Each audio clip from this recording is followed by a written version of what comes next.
Clearly, this isn't the basement, but this is still the same team. This is Below the Hardwood. I'm your host, Ryan Henry, with the crew, the compadres, the homies. Shane, what's up? Dexter. You know. And obviously, this is not the basement, so we had to bring in two of our... What do you call? I don't know. What do you guys? Nemesis? You call them nemesis, but what do you guys? Nemesis. These men go by the name of Will Strickland, Duane Watson from TSN 1050's One-on-One with Will and Duane. Welcome to the couch, gentlemen. Thank you. Happy to be here. Happy to be here. But finally, to be a nemesis, that has to mean there's competition. Exactly. I was going to say You're right. Like, He's very right. There's no competition. So, right. There's nothing like this. This is the season preview show of Below the Hardwood, and we're here to talk about all the craziness that's happened this past summer leading into the NBA season, and let's get it started. What I want to talk about first is the winners and the losers of this year's summer season. What do you want to say? Like, the NBA doesn't really stop, so winners and losers, what do you guys got? Cavs, man. Cavs came up. Cavs what? Losers? Yeah, Cavs they are winning. No. Yeah. Okay, so LeBron James came back home, even though it kind of hurt me to see the big three kind of break up. But I still think the Cavs are, they've done the most right now to win a championship for their team. Like they've done the most in the offseason. Really? You don't think so? No. Okay, what do you think then? It's interesting. I notice these guys tend to take the path of least resistance. Yeah, that's easy, babe. My mom would say the Cavs. Right. Okay, so from the one-on-one side here, what do we got? Yeah. Winners and losers. Winners. No, I mean, for me, the easiest part is to look at a team like the Raptors, who stood pat in a wide-open Eastern Conference and make sure they signed their first key free agent in Kyle Lowry. So you think about continuity. If you look at the Spurs, they stayed the same for how many years? If the Raptors want to build on something, I think they won by signing a guy like Kyle Lowry, which the dominoes fell right after him because Gravis Vasquez came back. They got additions in James Johnson, Lou Williams. They're going to be a whole lot better this year than they were last year. So you don't punish them for their drafting? You don't think Bruno Caboclo was any type of setback at all? No. No? Because it's not going to factor into anything that they're doing right now. He's not part of the short-term plans. He's not part of the summer plans. I still think there was a couple guys on the board right now that could have helped the Raptors, like Clee Anthony early, talking about that. Some guys who can swing man that could help strengthen. James Johnson is a better proven defensive player. That's very true. He matured last year in Memphis, and he comes back to a place where he didn't have the best relationship with Dwayne Casey. Now he's showing, even in the preseason, that he's that guy that's going to come off the bench and spell multiple spots in the backcourt and on the wings. I'm going to take the Raptors as well, actually. Continuity wins championships, clearly.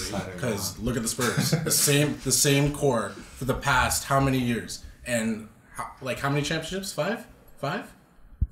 With the same core. So I'm going to go with the Raptors because that's what they basically did. They brought back everybody from last season. They had the best season ever. 48 wins with Kyle Lowry at the helm, with DeMar DeRozan. So I'm going to say the Raptors as well. I think the winners from the Team USA. Everyone from Team USA are winners. Listen. Look, Kenneth Faried got a deal off his play on. That's true. On so it doesn't necessarily have to be a team. He's picking guys. Derrick Rose, he got some playing time during the preseason, whatever you want to call it, during the summer, and he played like garbage. But I think during the preseason, he's gonna build up to it. Tom Thibodeau saw how he did, and that's it. And DeRozan, speaking of Raptors, he looked amazing there. Rudy Gay, he showed like good signs, and DeMarcus Cousins. Yeah. A couple of people are getting paydays off of literally what they did this summer. About paydays, what about the NBA? They made payday. Moving on. Wait, who's your winner? Yeah. Oh, I mean, like, we touched on a lot. I mean, I like the Phoenix Suns. I mean, re-signing Bledsoe was big. We talked about continuity. You got the Morris brothers again.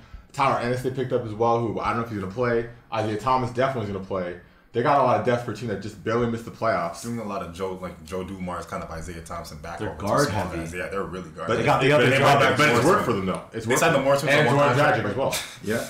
And the funny part is, I heard a lot of Raptors in these answers around here, so I think I won the summer. Wait. Especially when the host side. No doubt. Moving on to The losers. The losers.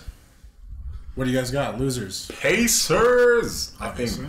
I think when you really put a lot of effort into Paul George and producing Paul George and letting Lance Stevenson go and bringing back only Rodney Stuckey, I don't think, especially in the, as you said, Easy East, I don't think there's going to be any more production. I don't know if I said Easy East. I said a wide open. Wide Eastern open. Conference. Okay, I'm sorry. Wide open. Okay, but wide open. I don't think the Pacers are going to move anywhere from where they are now. I think the New Jersey Nets. They spent way over the cap. Especially since you haven't been in New Jersey.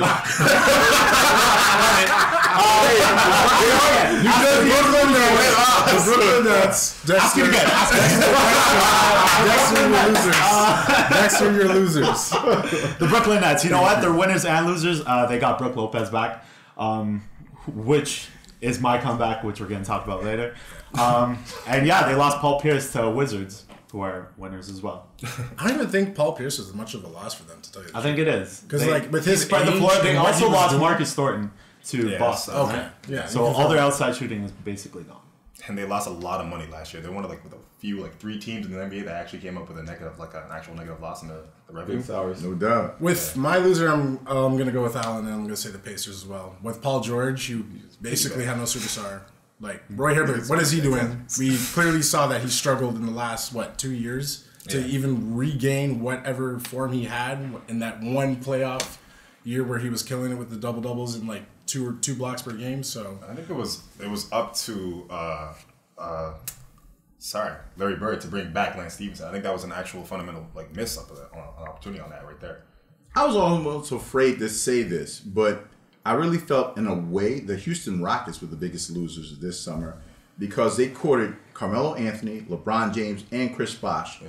They lost a guy in Chandler Parsons. He got back an older guy with the experience, maybe better fit for them, but they didn't elevate their team. Yeah, and but, Trevor but Ariza. they didn't lose by missing out on those free agents. They didn't lose players to do it. So Yeah, they but lost Chandler Parsons was the guy they lost. I think that was a big loss for them, but I don't think Trevor Ariza is that guy that pushed them to the next level. Trevor Ariza is a way I'd better rather than Chandler defender. Parsons. He is that's why I said he's a better fit. Exactly. He's a better fit, but he won't make them better as a team in the West. Too bad they're a bad team to begin with. closing on that, I'm gonna Bad go. philosophy. I want to say that it was a continuity issue.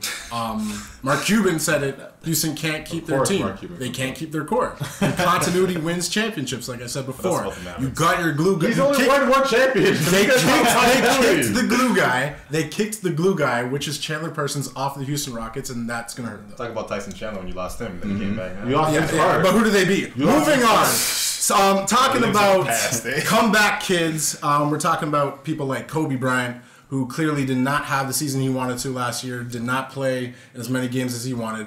We're looking at Derrick Rose, again, another guy who came off of injury and clearly just wasn't able to stay on the court for the full 82-game season. So who is going to make a comeback this year, stay on the court, be successful, and rejuvenate their career, if you want to say that? I guess we're not talking about Kobe Bryant or you giving me answers before. Yeah. But since I won't Who's mention the those best two of the guys, comeback I won't kids? mention Let's those say two that. guys. It's not really a comeback per se, but I think Nerlens Noel is going to actually have a big bounce back season. Yeah. He's a kid that people were overlooking in the draft, whatever, but he didn't play the whole season. They kept him out. I mean, That was I'm not on a big purpose, right?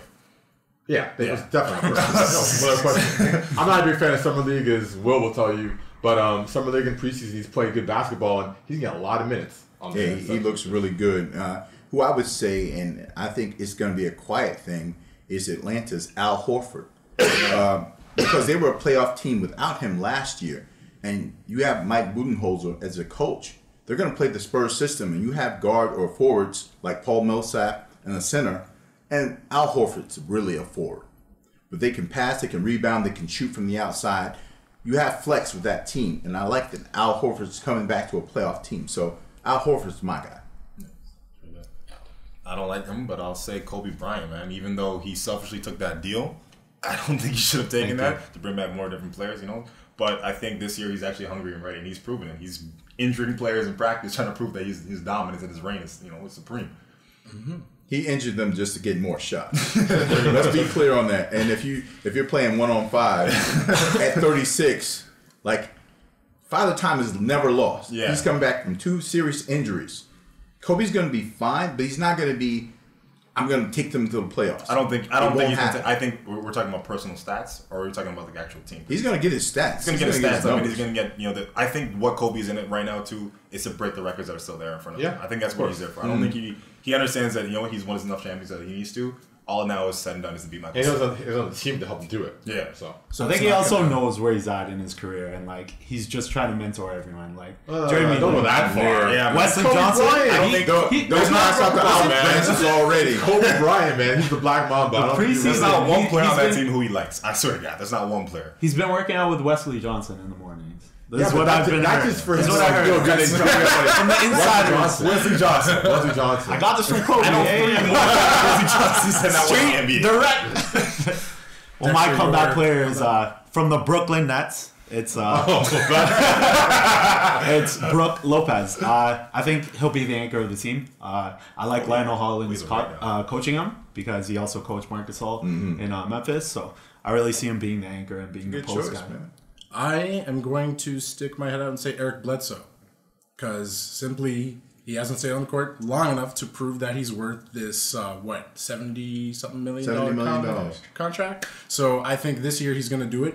He's going to prove it, and he's going to have a breakout year for Phoenix, and he's going to silence all the critics. I think if you get it, you're worth it. That's how the NBA works. No, definitely. I like what Duane said, though, about their backcourt. Or was that Allen who said that? I said it. What, the backcourt? Greatness.